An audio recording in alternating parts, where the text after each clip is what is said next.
Stories help us to understand the world around us. They allow us to laugh, they allow us to cry, they give us the ability to feel and provide us with an outlet to heal.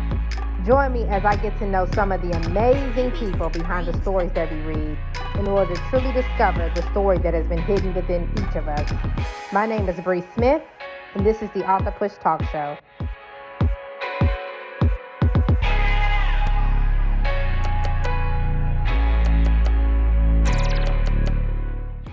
Welcome to another episode of the Author Push Talk Show. I'm your host, Bre Smith, and today we have a phenomenal author with us. Her name is Different Caldwell. Thank you so much for being on the show today, Different. And she is going to be talking about her book, What If? A Controversial Paradigm Shift. So we are going to let Different introduce herself. We're going to jump right into this book, y'all. Welcome to the show, Different. How are you doing today? I'm happy to be here. Good morning to you, Queen. Hey to everybody out there watching. Glad to be here. Yes, my name is Different, spelled Different. I'm excited. Thank you so much for having me on here. Yeah, no problem. So can you tell the viewing audience just a little bit about yourself? Most definitely. So, like I said before, my name is Different. I'm an author, motivational speaker, and CEO of my own small business, Third Eye Entertainment LLC, a business that strives to bring social awareness to society through our products and services in which educates, inspires, and entertain all at once. I guess a little bit about my background. I'm from Houston, Texas. I'm 32 years old. Um, I don't know. What else you want to know about me? Just ask. I feel like I go off into tangents and get to talking a lot. So, just ask me whatever you want to know. Yeah. No. Thank you so much for that introduction. So let's jump right into your book. Mm-hmm. Okay.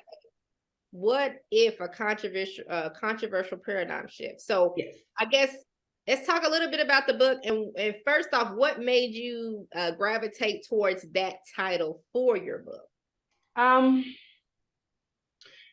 well, for me, I guess I have to go back. It's more than for me than just the book and how it stemmed from. This came about for me getting my mental health in check. Um, and I guess so to bring it to how I came about the book would be to go back and say, so if you guys got time to listen, I can share. So like I said, I'm from Houston. I guess in my background, I started off by the age of 11. I had a pretty good upbringing until that time, and that is where me and my family ended up homeless on the street for around 3 years. And it stayed that way, living from pillow to post, literally slept at bus stops, cars, parks, shelters, and at one point even slept in a crack house.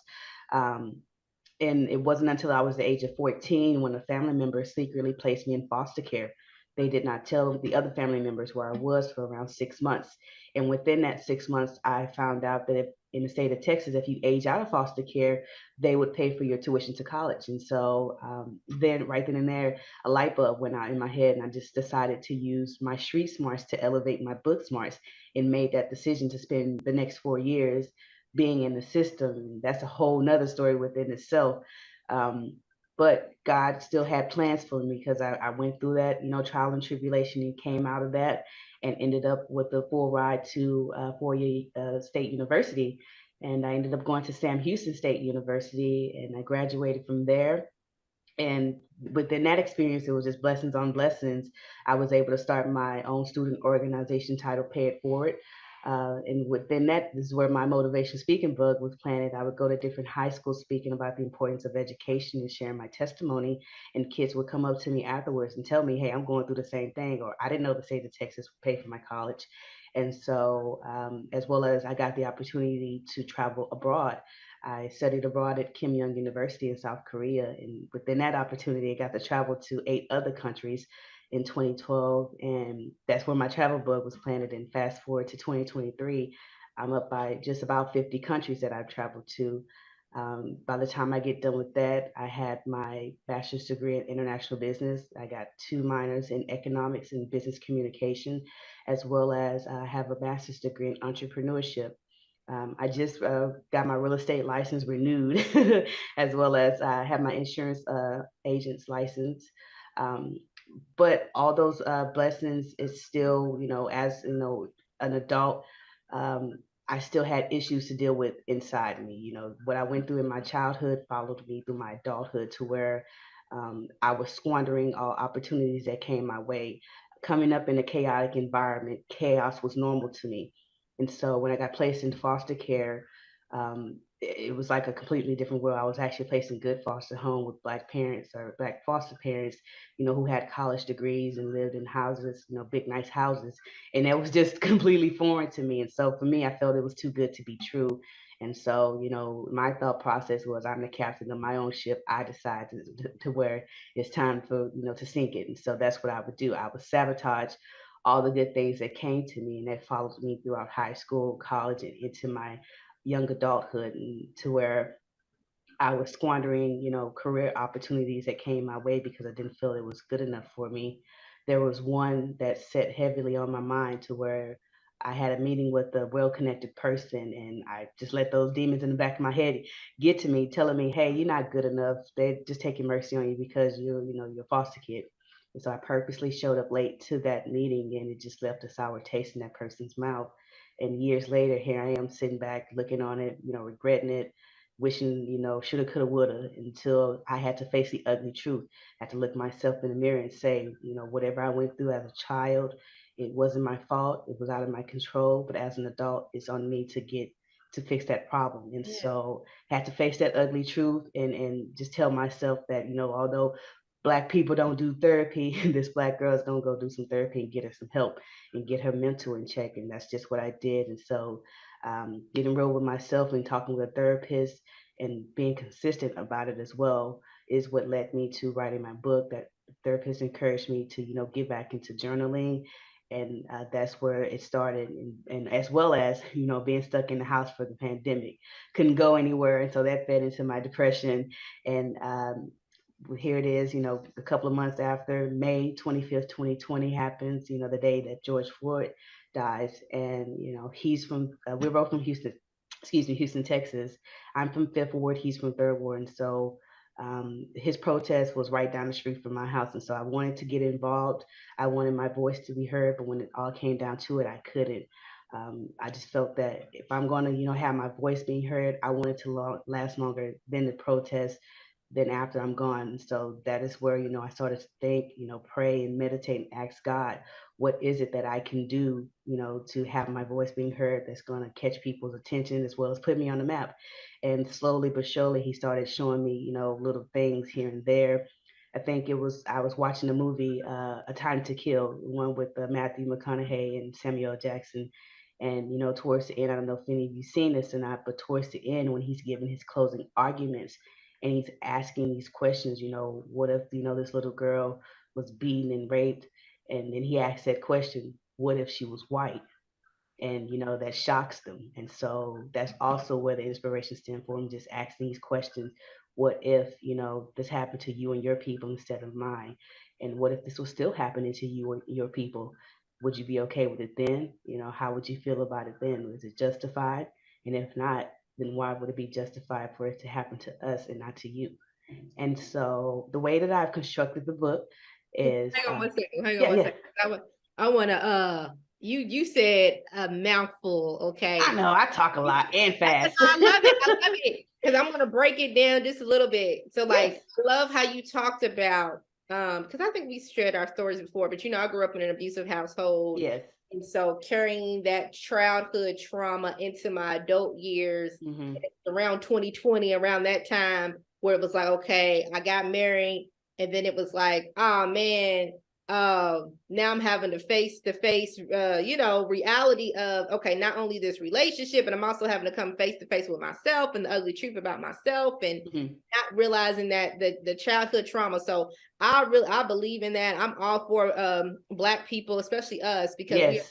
we're so traumatized getting therapy. And I think, because like I said, a lot of people don't believe in it, especially in our community. And then, add the church proponent to it. And then it's like a lot of people in church be like, nah, it's just All you need is Jesus. right. But sometimes it be God leading you to that. And that's what I'm saying. I'm like, God literally led me there. He said, sis, you need therapy. Go to therapy. It Yes, ma'am. part of my deliverance. And so I commend you for that. But then I want to talk to about that self-sabotaging spirit, because I think a lot of us have that too. Because I know I have it.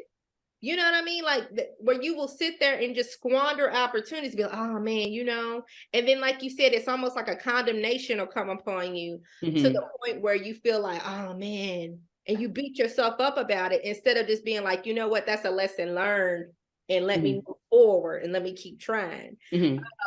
And so yeah, I think a lot of us, we got to learn that. And then I love how you learn to take personal responsibility. Like, yeah, that happened to you as a child, but I'm taking personal responsibility. I'm an adult. I can't allow this to affect me. And so I love that.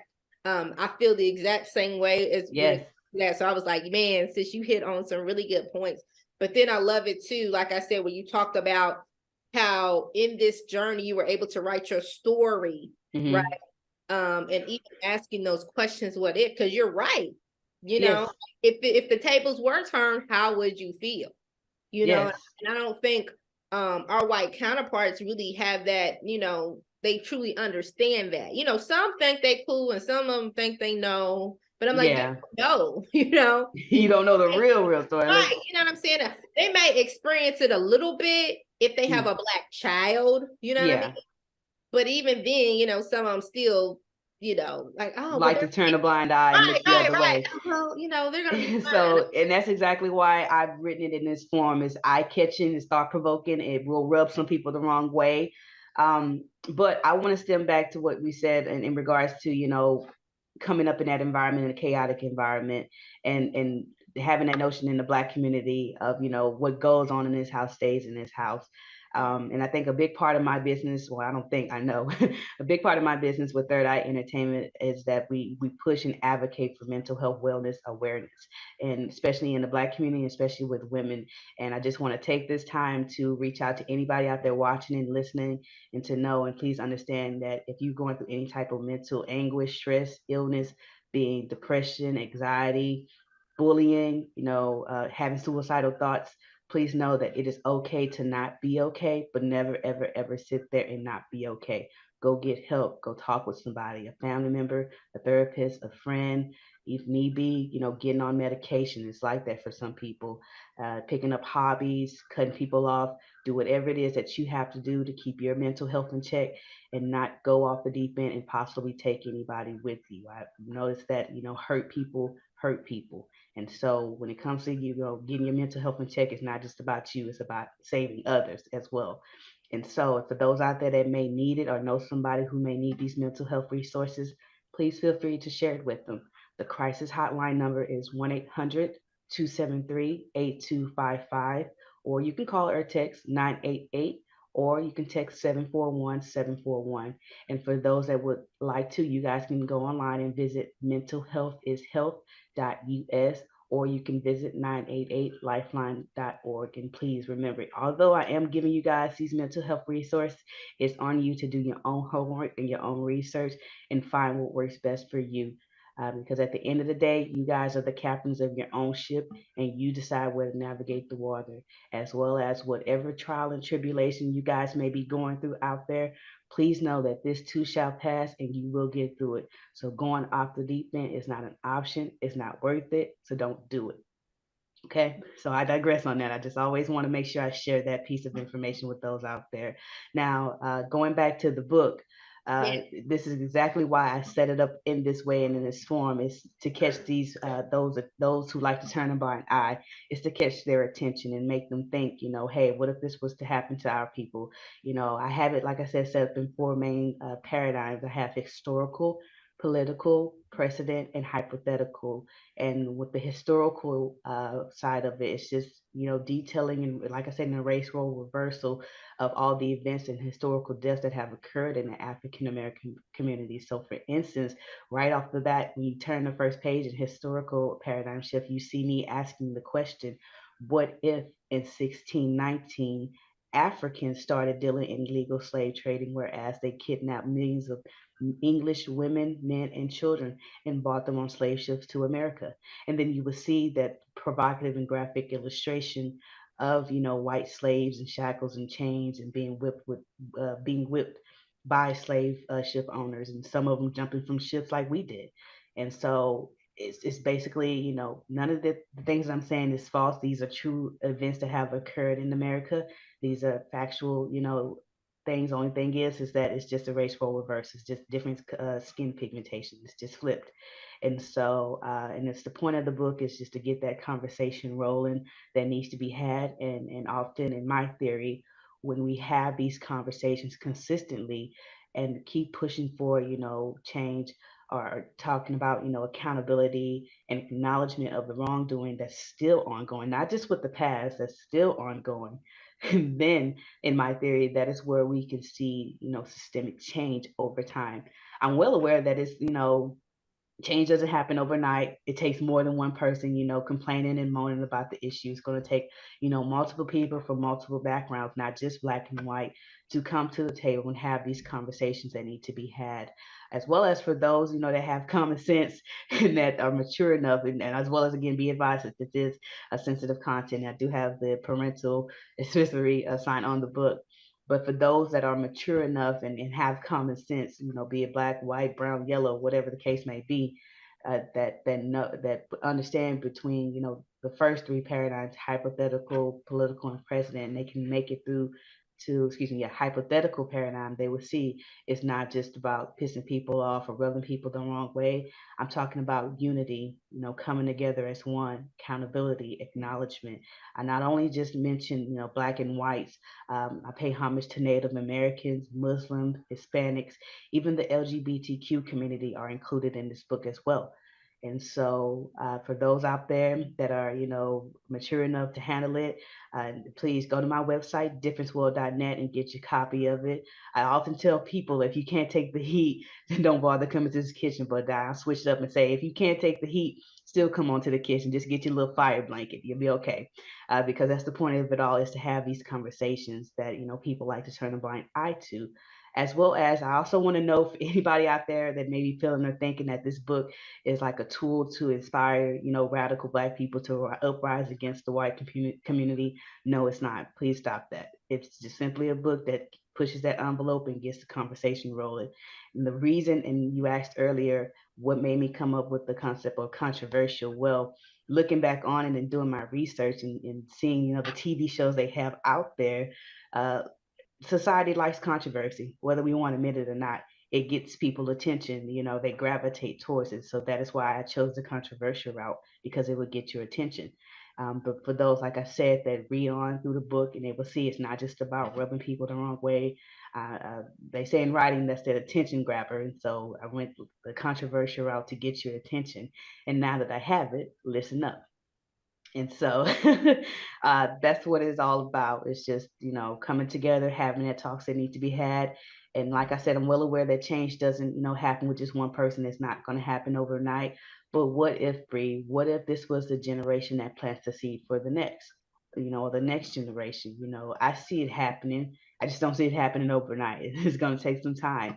And so that's why I encourage everybody out there, that's a part of the community, the Black community, to get this book, read it and share it with others, have the conversations, post your reviews. I'm looking to you guys, my target audience, to help me, spread the word, because of course they're not going to want to pick up the book and read it. But unfortunately, at the next protest that we have to have of an unknown Black person, I want you guys to show these illustrations, and hold them up high so they can see what it is that we are going through and what we feel. And maybe then they will start to understand. Yeah, yeah. I mean, I love it. The entire time you was talking, it was like God was downloading to me. Mm-hmm. And I don't know if you've ever thought about this, but I really see you doing activism. I feel Like, that as well, but I feel like more of a motivational speaker, you don't just want to to be touch no Black off. activist, because the way that it is, like, for real, like, I really see you getting out there. And I don't know if you've thought about even like sharing your book with some Black activists. I thought of it. Yeah, like sending your book to some Black activists. I'm seeing you doing TED Talks. Our Yeah, white yeah, girls yeah. Hey, who speaking into do existence. TikTok. But no, for real, I literally can see you doing a TED Talk about this. You know what I'm saying? Yes. And from that really growing, and I even see you like on TikTok. I don't know if you got like little TikTok reels. I'm learning Yeah, it. yeah, but like literally getting this out, because I really feel like this needs to be a part of the conversation. Yes. And I feel like this is the other side of the activist part. And I know you say a motivational speaker, but I'm telling you, I really feel Black activists. Yeah. You Okay. know, pray about it, think about it, meditate on it. But Yeah. I Hey, really, who knows? If it's in the cards for me, definitely. yeah, I really see you doing that. I'm telling you, because this Yes. book, like, when you were describing it, I'm like, people do need to hear this book. Hmm. Like, people need to hear this book. And like I said, even if you're not going to be like the activist, like if you could just get it out to some Black activists that are prominent in the community, you That's a know, good idea. so that they can start talking about this book and bringing this into conversations. I know a guy I interviewed last year, actually here in the DMV. He has a company called Truth Be Told, and Mm-hmm. uh, he talks about Black history, right? Like the facts Mm-hmm. of African Americans here, you know, what happened during slavery and things like that. Powerful story. Didn't even know half the stuff that took place in the DMV. But like Mm-hmm. connected with more people like that, and even in the African American Museum, you know, like really just getting it out, like pushing. Yeah. I Oh really, yeah, definitely. I really see that being a part of the conversation. Definitely. And thank you for that. That's like you playing the bud in my ear. See, now I got to go get online and search Black activists now. Thank you. You're welcome. No, for real. I love it. I love it. I love it.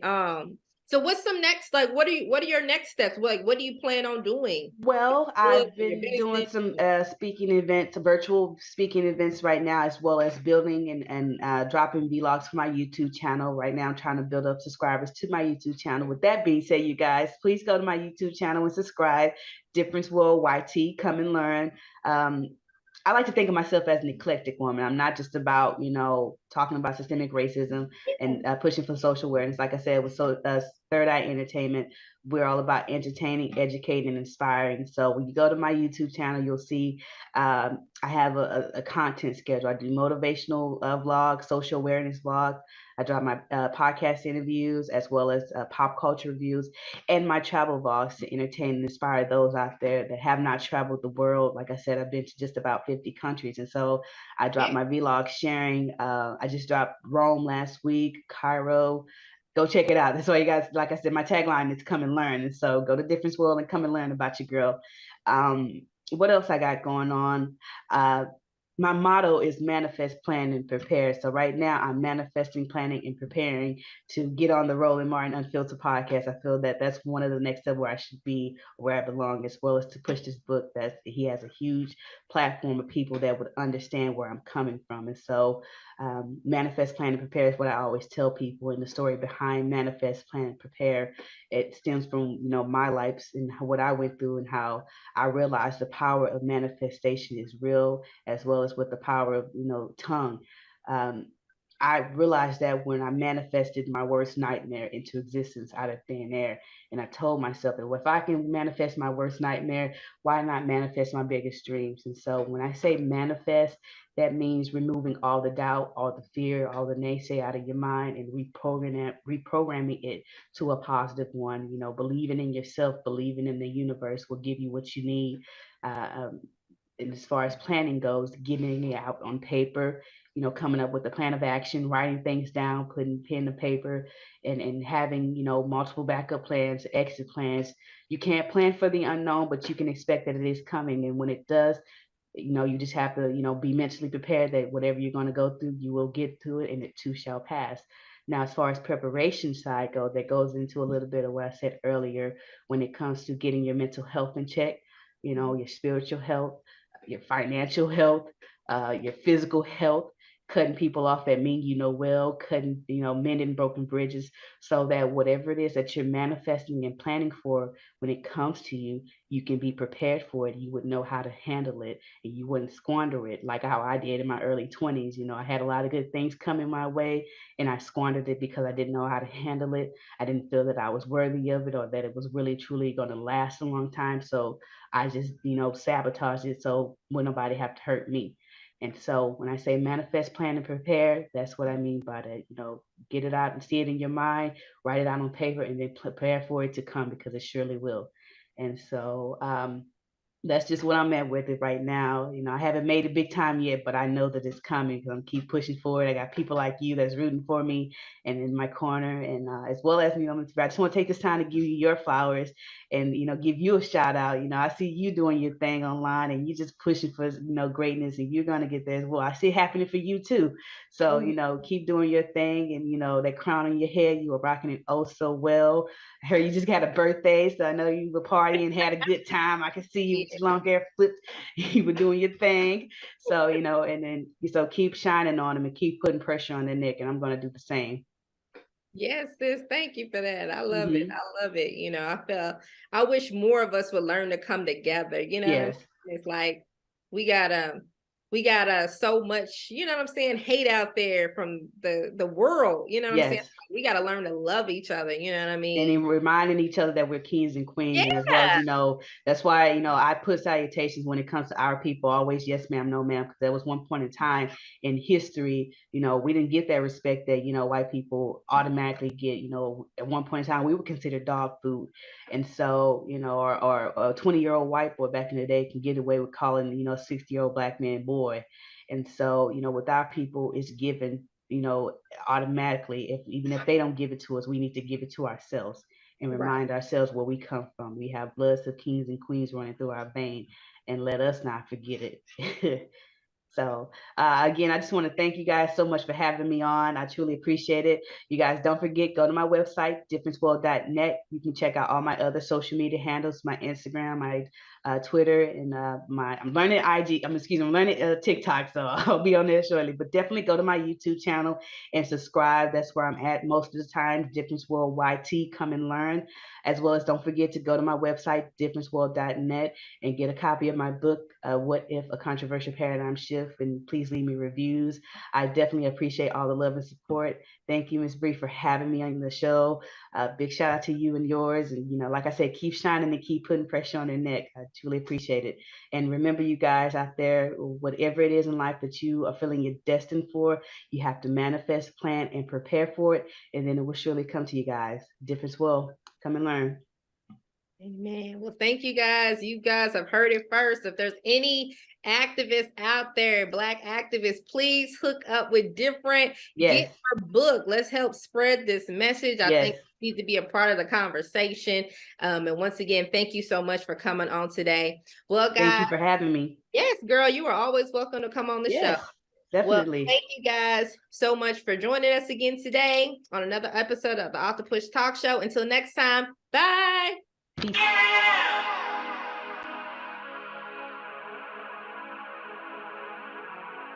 Stories help us to understand the world around us. They allow us to laugh. They allow us to cry. They give us the ability to feel and provide us with an outlet to heal. Join me as I get to know some of the amazing people behind the stories that we read in order to truly discover the story that has been hidden within each of us. My name is Bre Smith, and this is the Author Push Talk Show.